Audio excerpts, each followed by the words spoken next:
Good evening. I'd like to apologize in advance. I have a hoarse sound this evening. I'm fighting a chest cold, so please bear with me. Before I share my story tonight, I would like to touch on the difference between cardiac arrest and heart attack, because many people don't know that there is a difference, and I myself didn't know until I had my episode 2 years ago. I remember going to the doctor for my first checkup afterwards, and I said, people cannot believe that I've had a heart attack.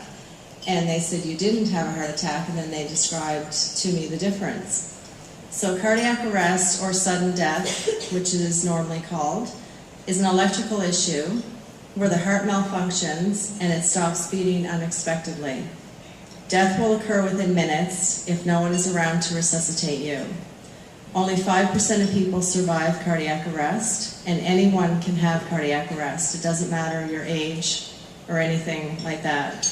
The cause is usually an underlying heart condition that has been undiagnosed. With a heart attack, it is a circulation issue, whereas the blood flow to the heart is reduced or blocked, and a person can still function sometimes depending on the severity of the attack, and lifestyle can be the cause of an attack. 2 years ago, as I said, I was at home. It was a Saturday morning, and the only thing I remember about that morning is sitting down in my living room chair, and from that point on, I'm told that I collapsed on the floor with heart failure, and my 14-year-old son, who was in the room with me, he was playing his video game. He called 911 and he performed CPR until paramedics came. When they came, they shocked me several times with a defibrillator, and I was rushed to the hospital where I was put in a medically induced coma, and I woke up 2 days later. After I woke up, I was told that I would need to have an ICD implanted, which is an internal defibrillator, so that if my heart stopped again, it would save me. Because if I was alone the next time, I wouldn't be here. So after you have a cardiac arrest, again, unlike a heart attack, you can't drive for 6 months. So I wasn't able to drive, I wasn't able to work. 3 months after my first arrest, I had a second one on May 10th, and it was in my sleep.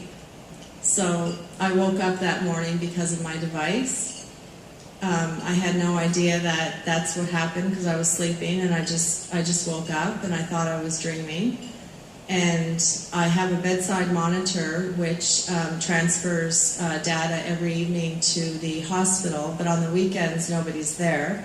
So I received a call Monday morning stating that I had had a shock at 7:40 Saturday morning.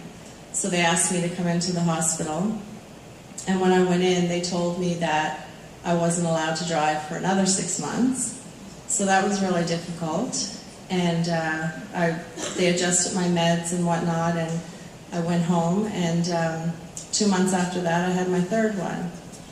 So this time I was actually just walking into a coffee shop with a friend of mine, and I became dizzy, and I told her I wasn't feeling well, and all of a sudden everything went black. So when I woke up, I was laying there, and there was people around me, and paramedics came, and I went to the hospital again and was admitted for a few days. Medications were adjusted yet again, and they told me I couldn't drive for another 6 months. So basically, I haven't had an episode now for two years and 3 months. So I wasn't able to drive for 11 months straight, which was very difficult.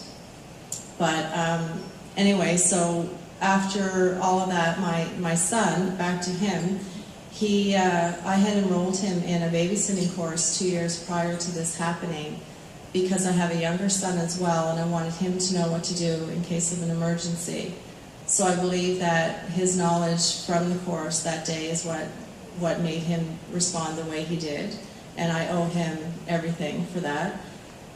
He actually received 2 life-saving awards for that, one from the Red Cross and one from St. John's Ambulance. And he's truly my heart hero. I wouldn't be here today if it wasn't for him. My goal now is to spread awareness through the Amazing Heart and Stroke Foundation. I would also love to see more AEDs in public places, and I'm also interested in teaching the very thing that saved my life. Thank you so much for letting me share my story tonight, and have a wonderful evening.